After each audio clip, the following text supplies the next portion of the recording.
the consciousness and the cosmos, a path to one's own inner cosmos, in assistance of a more profound understanding of the current planetary transition, a stimuli that accompanies the pilgrim in his return to his cosmic home. The Consciousness and the Cosmos, podcast of Uksim Planetary Service Center.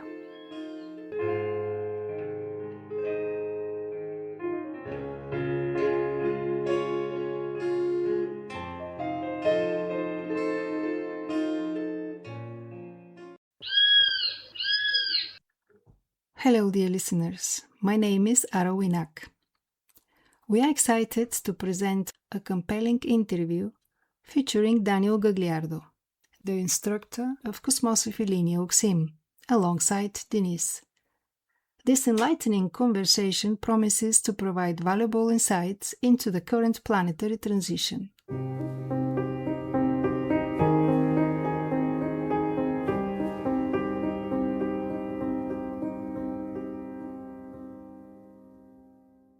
Denise has many questions that she believes are important and that many people ask themselves throughout their lives.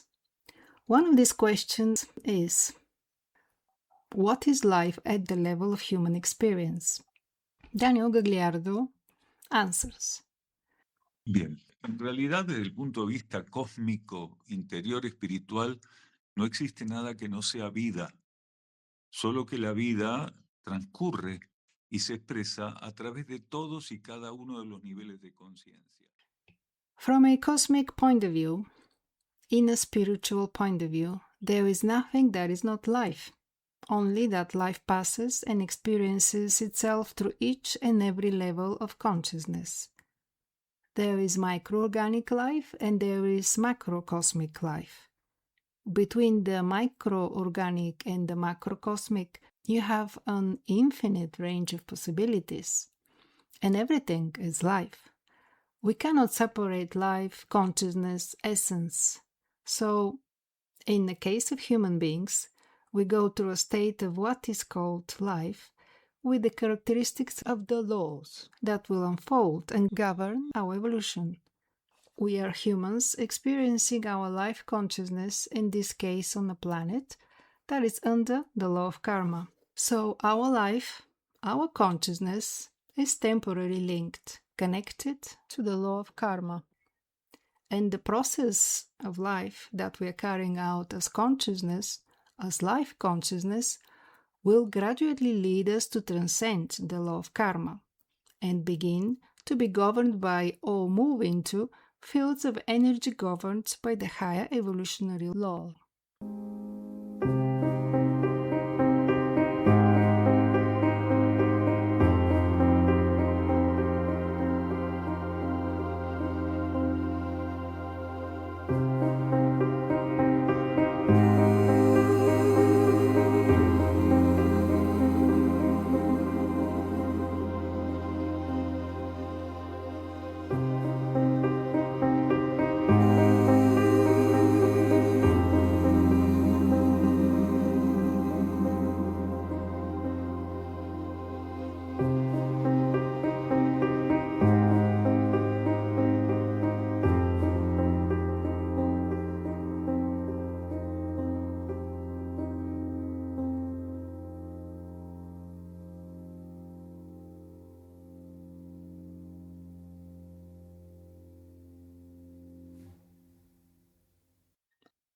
And we will express life consciousness in the high evolutionary law, and finally, in the last stage of evolution, move into the law of equilibrium, also expressing and experiencing our life consciousness under the law of equilibrium. In other words, although it may seem overly broad, we confirm that life is everything. There is nothing that is not life. The science of our civilization, our scientists, only consider life to be certain elements on which they can confirm activity, without understanding that everything is activity, that everything is life. that everything is essence, that everything is consciousness. So, for example, from a cosmic point of view, the mineral kingdom is life, mineral life. Only that our science, because it cannot confirm certain types of patterns or protocols to define it as life, says that it's not life. That the mineral kingdom is inanimate, without understanding that there are principles of life that do not require being compared, nor allow themselves to be compared with plants, animals, and human beings. What's more, there is life that far exceeds the human evolutionary range, and yet are higher aspects of life. So to conclude, life is everything. So we have to see where we focus our attention when we're trying to understand or delve deeper into one aspect of that infinite range we call life.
So death then would not exist as a human concept either. And it's a cultural issue in this case, because if everything is life, then there is no such thing as an end, meaning as death. Exactamente, Denise. La conciencia, el ser, la existencia, es infinita, inmortal. Lo que llamamos muerte es simplemente una etapa donde la conciencia... Daniel Gagliardo answers, look, consciousness, being, existence is infinite, immortal. What we call death is simply a stage where consciousness ceases to express itself on the external level of reality and becomes polarized, concentrated, returning to the internal level. That is to say, to speak symbolically, in a very objective way, there is only one life that expresses itself through an infinity of incarnations, and that fortunately interrupts those incarnations through the law of death. Consciousness is infinite and immortal. The being is infinite and immortal. Consciousness and being are the same.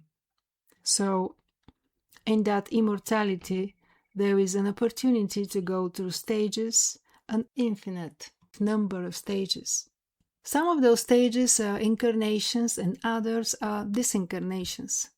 So, the being consciously passes from the external side of life to the internal side of life. So death, as much as principle of an element of consciousness, does not exist. This is only consciousness having experiences on the external level, incarnated, and returning to the internal level, that is, to the inter-incarnatory spaces. It is about that continuously, death in this sense of annulment does not exist.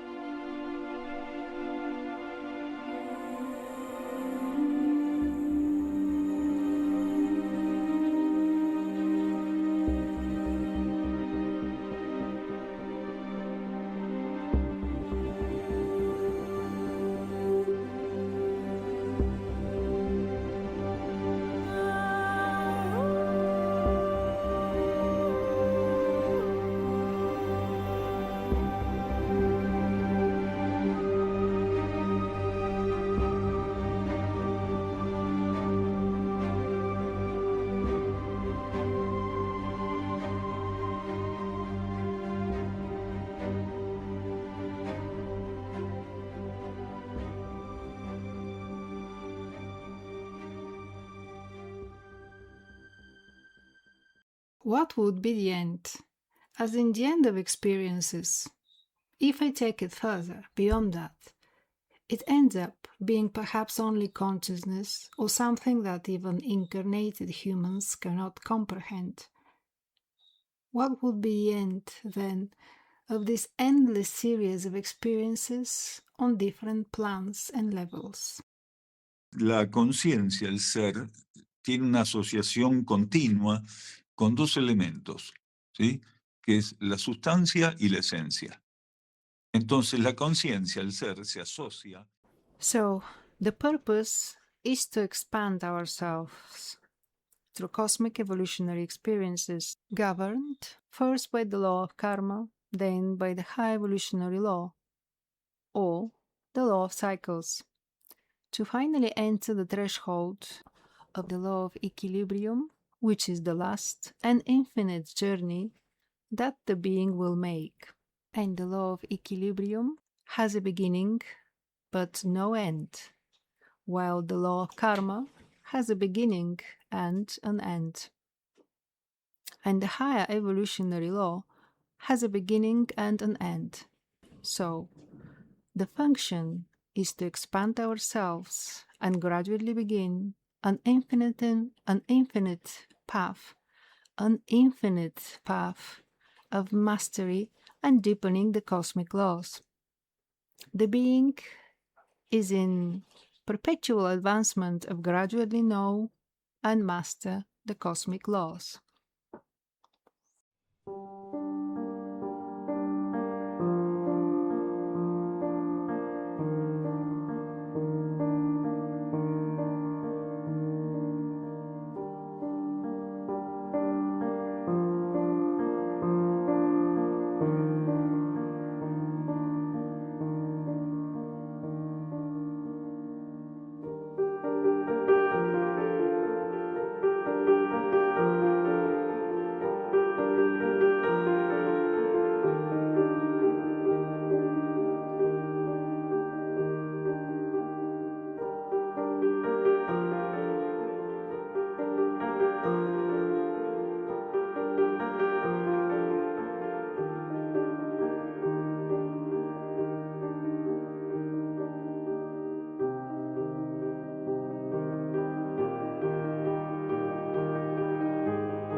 What specifically is the law of karma? La ley de karma es la ley que permite. The law of karma, says Daniel Gagliardo, is the law that allows the particle, from its beginning in the mineral kingdom, passing through the vegetable and animal kingdoms, and reaching the human kingdom, to offer it guidance with sufficient evolutionary guarantees. The law of karma allows you to have all the experiences you could have without harming or nullifying, be eliminated as consciousness. Why do we say this, continued Daniel Gagliardo? Because a being, once it has reached the human kingdom through its karmic trajectory, can make a great number of mistakes, deviations, commit great errors, and even commit atrocities. What they could do, no matter how enormous those atrocities, is to nullify or eliminate themselves as consciousness. That would mean damaging themselves as consciousness, dissolving themselves. The law of karma allows you to reach tremendous limits, but you can never dissolve yourself, nullify yourself as consciousness. That is, it offers you guidance and evolutionary guarantees. Then, only when you finish your entire karmic trajectory, through a number of fundamental tests that are experienced in matter, because the law of karma has its fundamental field different characteristics that occur in the material world, which are offered to you evolutionary in the material world. Once you have had all the experiences in three-dimensional karmic substance conditions, you are ready or preparing to move onto a higher evolutionary law, the law of cycles, which has characteristics that are totally different from the law of karma. Why, continues Daniel Gagliardo? Because the law of karma has to keep you in a kind of padded playpen so that you don't hurt yourself. Whereas the higher evolutionary law, it's a penthouse without railings. But since you are already mature, you will not fall. So, as long as we are under the law of karma, we are being placed in a conditions of preservation so that we can have the most extreme experiences without causing permanent damage to our consciousness.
So we continue with the following question.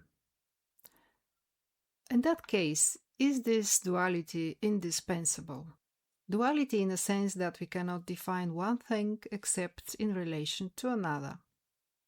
Que precisamente la ley de karma, fundamentalmente cuando estamos ya en el reino humano, que pasamos por el mineral, el vegetal y el animal, e ingresamos al humano. Daniel Gagliardo continues. Of course, because precisely the law of karma, fundamentally, when we are already in the human realm, when we pass through the mineral, vegetable, and animal kingdoms, and enter the human kingdom, we receive something that allows us to learn everything that duality has to offer us. And that is free will. Free will is an aspect of the law of karma when one reaches the human kingdom. So it is through free will that we learn to make choices. At first, beings under the law of karma and with free will generally have a tendency towards the negative, because they have a tendency to confirm their relationship with material forces, meaning that their inner energy, their spiritual consciousness, does not have sufficient influence, and the individual identifies more with the forces of matter. Based on this identification with the forces of matter, the being has a tendency to choose the negative, based on the selfishness, possessiveness, continuous competition, and toxicity that is characteristics of the identification of consciousness with the mineral regime of existence, and not with the spiritual protocol of life. So we have a great field of learning in duality. The gradual use of free will in an elevated way is what allows us to transcend duality. And there comes a time when consciousness, after a great cycle of repetitions with the use of free will for an awakening of spiritual vocation, begins to be in attunement with synchrony with the inner life and in synchrony with the will of the inner consciousness, initially with the soul. The being begins to try to transcend the negative choice when even with the time of the positive choice. Why do we say this? Continues Daniel Gagliardo. Why do we say even of the positive choice? Because when the soul encourages you to develop your life in the material kingdom when you are incarnated, it is offering you tools that are even higher than the positive. The soul does not offer positive energies, it offers neutral energies. The positive and the negative are within the framework of options. The neutral energies, however, offered by the soul are in a context of any choice. The only great choice, because it is the right and necessary thing to do. Then duality is transcended, as the being learns to transcend their compulsion, their obsession with free will, and is humbly and unconditionally willing to be in syntony, to be in attunement with an evolutionary relationship, which is what will take them across the threshold or along the path to other higher laws.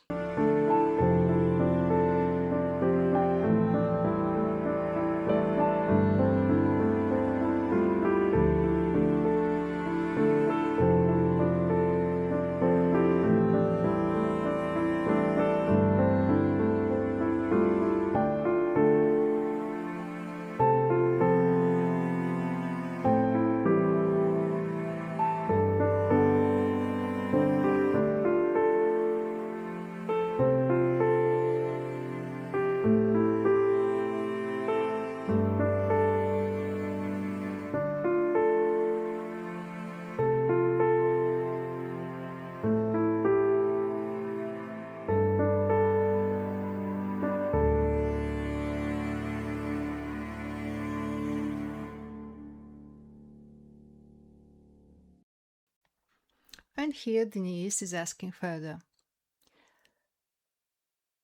but does this free will really exist with so many apparent biological and cultural conditioning factors? Claro que existe. Vos podrías no haberme llamado para esta entrevista. O sea, vos optaste por hacer todo el trámite, cumplir con el protocolo que permitió que ahora estemos aquí. Daniel Gagliardo answers, does it exist? Of course it exists. You could have chosen not to call me today for this interview, couldn't you? You choose to go through with the whole process, to comply with the protocol that allowed us to be here now. I believe it is collaborative service action on your part and ours, to offer your followers a different philosophical option, a different spiritual and cosmic view of reality. Free will exists. A being cannot evolve if he does not learn to make higher choices. What would evolution be based on if we didn't have the option of going through the tests of transcendence? Choices that are toxic, negative, fluctuating, ambiguous, incoherent. Evolution is based precisely on learning to adjust one's focus onto the higher goals. And if you do not learn to make mistake, if you do not go through the process of error based precisely on bad choices, you cannot evolve. That is why the law of karma, as we said before, offers you guidance with all the guarantees. Make as many mistakes as you want, but you are distant, condemned to evolve. That is to say, the law of karma has a gateway that you enter when you are created as consciousness. And it has a very narrow exit door. Everyone will exit through the narrow door. This means that you do not reach a certain evolutionary profile. You will not leave the law of karma. The law of karma is in no hurry for you to leave, but you will go out through a narrow door through which everyone else goes. Within the great core, the karmic circle, you can have all kinds of experiences of your own free will, appropriate or inappropriate, positive or negative. low or high. But to live the law of karma, you will have to consummate the transcendence of free will, which ultimately means making the last great choice, which is to realize that you do not have to choose, and that the symphony, the attunement with your inner source of life, with your inner will, is what will allow you to cross the threshold.